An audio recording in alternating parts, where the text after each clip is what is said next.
जैसे जैसे बस्तर में विधानसभा चुनाव का समय पास आ रहा है, वैसे वैसे राजनीतिक दलों में भी सियासी पारा चढ़ने लगा है। बात करें जगदलपुर विधानसभा की, तो आने वाले विधानसभा चुनाव के लिए दोनों दलों में लगभग 1 दर्जन से भी अधिक चेहरे टिकट की दौड़ में है और वो विधायक के लिए चुनाव लड़ने के लिए अपने आप को फिट मान रहे हैं। बात करें भाजपा की, तो 2003 से लेकर 2018 तक जगदलपुर विधानसभा में भाजपा का कब्जा रहा, लेकिन 2018 में भाजपा की हार हुई और कांग्रेस की जीत हुई। ऐसे में विपक्ष में बैठी भाजपा में कई चेहरे सामने आने लगे जो 2023 के लिए चुनाव मैदान में उतरने के लिए आतुर है और संगठन के बड़े नेताओं के करीब है। ऐसे में भाजपा से लगभग 1 दर्जन से भी अधिक चेहरे चुनाव लड़ने के मूड में हैं। सामने आ रहे हैं, इसमें क्या कहेंगे? मैं बताया, मजबूत लोकतंत्र के लिए बहुत सारे चेहरे आना आवश्यक भी है। हमारे पास बहुत सारे नेता हैं जो जनता का काम कर सकेंगे, जनता के लिए हमेशा कृत संकल्पित रहते हैं, उनका काम करते हैं रोजाना अपने जीवन में और सत्ता में भी रह के और सत्ता से बाहर भी। इसलिए बहुत सारे चेहरे आना बहुत अच्छी बात है।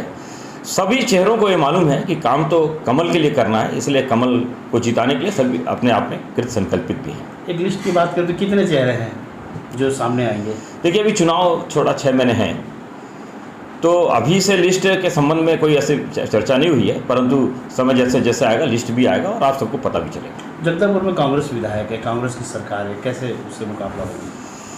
देखिए, कांग्रेस के सांसद भी हैं यहाँ पे, कांग्रेस के विधायक भी हैं, कांग्रेस की महापौर भी है, कांग्रेस की अध्यक्षा भी है। एक प्रकार से पूरा नेतृत्व उनके हाथ में है।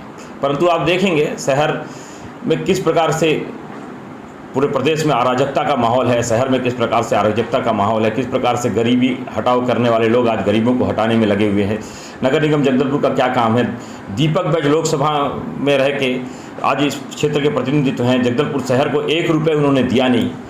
और विधायक जी भी किस प्रकार से क्षेत्र में लगे हुए, आप सबको मालूम है कि सारे नकारात्मक जो ऊर्जाएं हैं इनके साथ में हैं और इसलिए जनता इनको सभी को एक साथ ठुकराने को तैयार है।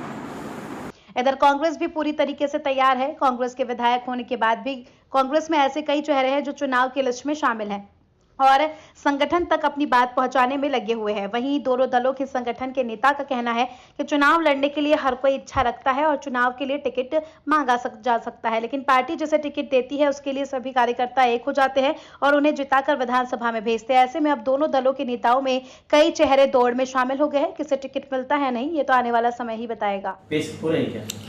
देखिए, सिर्फ संभाग मुख्यालय की जगदलपुर ही सीट नहीं बल्कि सभी सीटें महत्वपूर्ण और अहम होती हैं। जहाँ तक किसी भी दल का सवाल है तो जनता के लिए, जनहित के लिए बहुत सारे नेता लगातार सतत प्रयास में रहते हैं और काम करते हैं।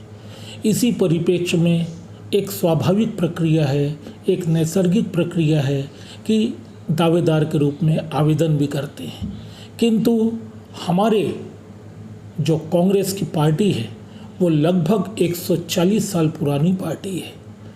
आज इस 2018 के विधानसभा चुनाव के बाद पूर्ववर्ती सरकार की जहां 15 सालों में 15 सीटें भी नहीं आ पाई और 14 सीटों तक सिमट गए, वहीं एक और हमारी 71+ सीटें हैं।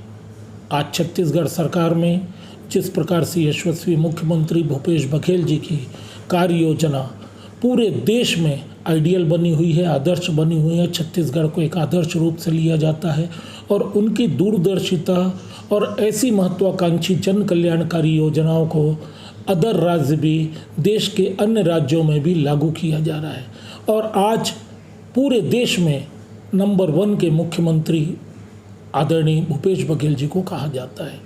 ऐसी स्थिति में कहीं ना कहीं इस दल की लोकप्रियता भी बढ़ती है, लोगों का आकर्षण भी बढ़ता है, जनता जुड़ना भी चाहती है और यदि दावेदार के रूप में बहुत सारे आवेदन यदि हाईकमान निर्धारित करती है, जो भी प्रक्रिया चुनाव से पूर्व निर्धारित करती है उसका पालन किया जाता है और ऐसी स्थिति में यदि दावेदारों के रूप में बहुत सारे चेहरे जो जनता के लिए, जनता से जुड़कर जनहित के लिए काम करते हैं तो ये उस दल की लोकप्रियता है।